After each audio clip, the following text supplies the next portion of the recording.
LeBreton, remember, was the place in Ottawa where the nasty stuff happened.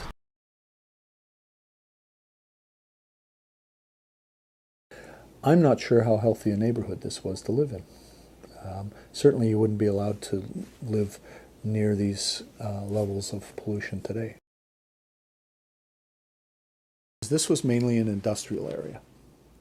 So yes, this area where they did the urban renewal study was mainly residential, but all the rest of the area was industrial. And then you look, there's the pockets of housing worked in among the industrial. Now today we would say, employment next to residential mixed use, this is good. Not quite so good back then. There are abandoned rail yards. There are abandoned lumber yards because there's no longer lumber milling going along. There's an abandoned paint factory. There are scrap yards. Of all the urban renewal projects in Ottawa, this one's hard to look at and think that there wasn't a good justification. If you were standing in the urban planner's shoes in 1959, would you argue with their data, with their suggestions that this was the neighborhood that was most in need of renewal? It's hard to do that, actually. That's somebody's home at 619 Booth Street. This is from one of the urban renewal photos. And that makes me ashamed as a Canadian. That's a tar paper shack. And it's 1960. And all of these buildings dated from, at best, just pre-World War I. This was not an area like the mills on the Chaudière Islands. This was not an area of early 19th century heroic industrial masonry structures that somehow survived into the 20th century intact. In those days, in the late 50s, the City of Ottawa and the National Capital Commission, believe it or not, were working very closely together. This fell apart, obviously, later. And it wasn't surprising at all that the National Capital Commission, looking for room for expansion of the government of Canada, looked at LeBreton Flats and said they would take over and do the urban renewal for this project. In fact, Walter Gropius and the Architects Collaborative did some initial work for them. And in the end, there was a plan done by a fine local firm, I believe it's Hilmer, the people who did the Spark Street Mall, local Ottawa architect. And I believe Parkin worked on it for a while. But, and the general idea was this would be an area for the expansion of the federal government. The site was cleared by 65, and in 68 there was a new federal government that declared that it wished to build in Hull as an expression. Before this, the people in Hull were very dissatisfied. All they had was the printing bureau. The national capital seemed to have not brought anything to them, and Pierre Trudeau said, and Jean Marchand said that the division of the employment of the national government, federal government, would be more fair. And instead of building here in density and office, they built across the river at Place de Portage. So the proposal was for the big office complex here was stillborn in 68. The strongest criticism I think you can level at this is if this was meant to be better run urban renewal study projects managed to keep the community together and provide new housing for them. And they were able to do that even in the nefarious Regent Park in Toronto. If you've seen the Farewell Oak Street video by the National Film Board, it tells the semi-fictional story of a family that lived on Oak Street in Regent Park near my old neighborhood and moved back into the brand new units in Regent Park, and what an improvement on the quality of life they had in 1955. So this is the plan, and You know, I recently gave a talk on the good, the bad, and the ugly in Ottawa, and, you know, thank God this wasn't built.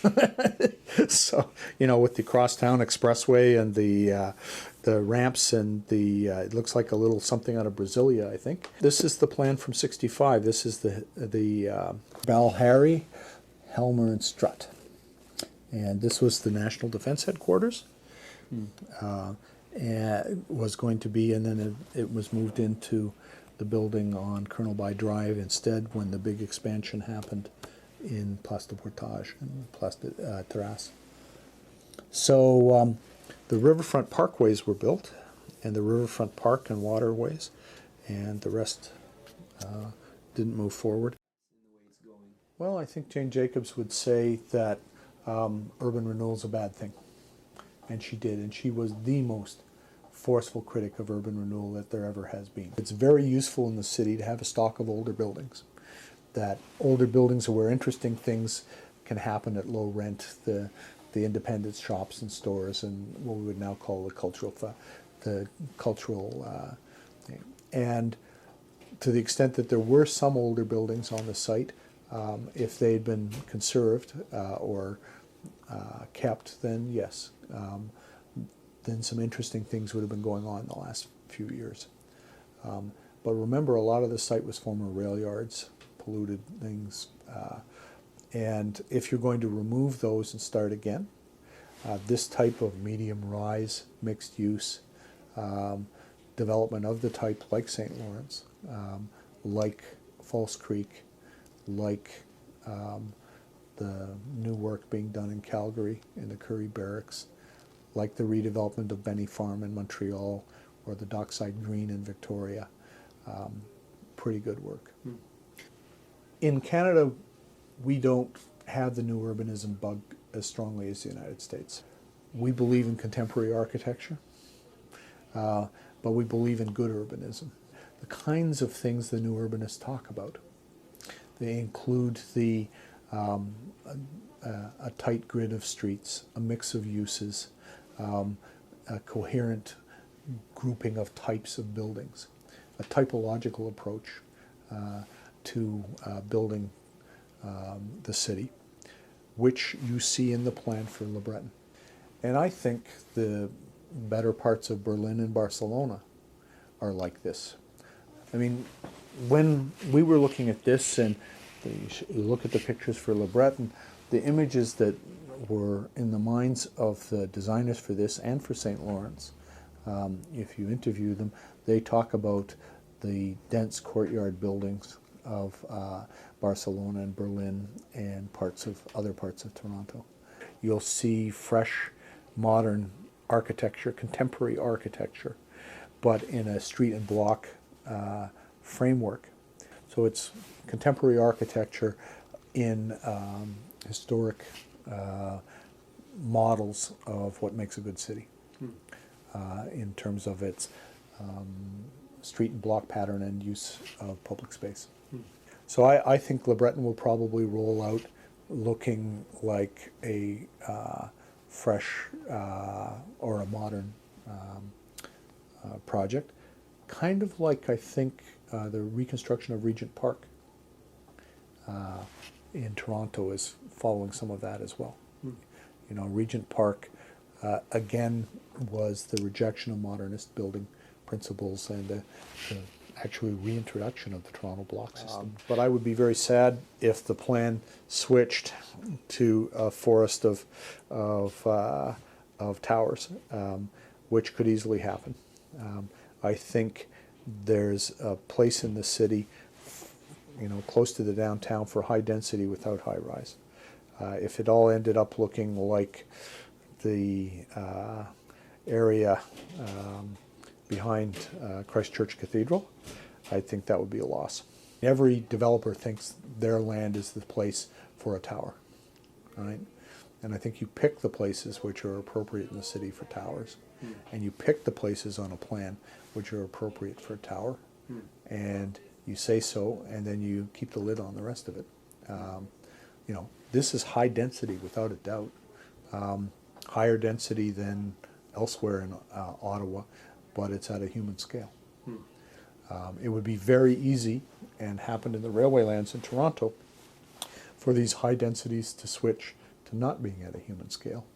And this is where you want the public sector to be in control of the sale of the land. It's building type that people always object to.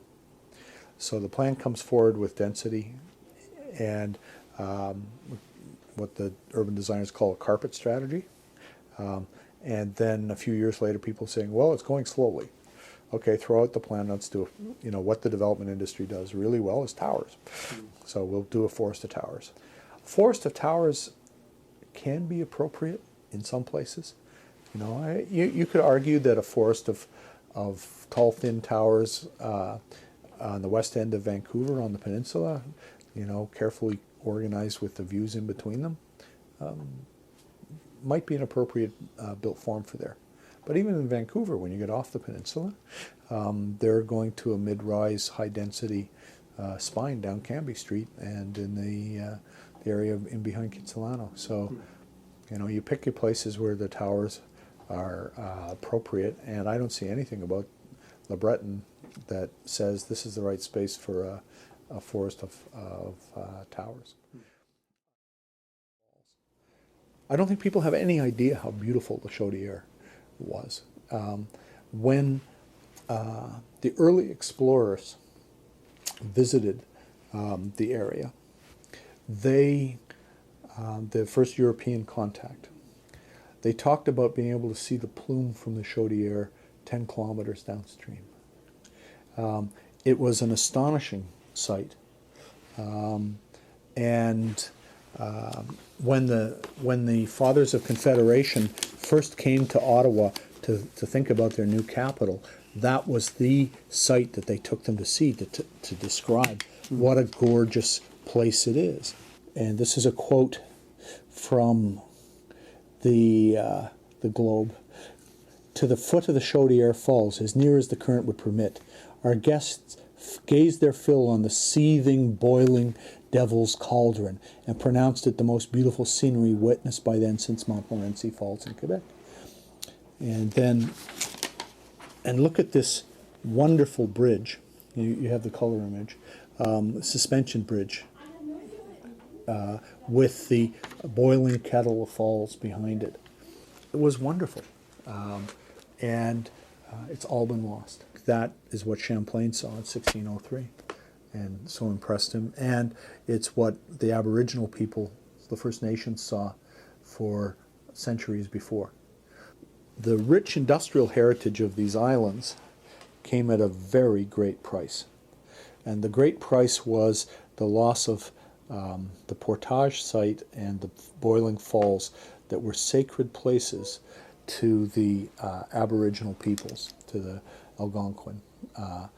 And a wonderful plan by William Commanda, the Algonquin elder, called, and I'm going to pronounce it wrong, Sibonaki, I think, calls for bringing the Chaudière back. And I think that would make an absolutely terrific plan. When I take my students every year to Ottawa, we walk the circle of the Confederation Boulevard, and the parts of it are boring, but as we walk along Scott Paper, but you can see the potential for the future. The parts that are wonderful, and it's hard for me to keep them going, is you walk along the Alexandra Bridge, right? There should be more things like that. And really what a pity that you can't walk along, that green bridge in front of the Chaudière. It should be a place where you linger. In fact, it's kind of dangerous to try to get out and look at the dammed parts on one of the 2 weeks of the year when there is actually water flowing over the thing.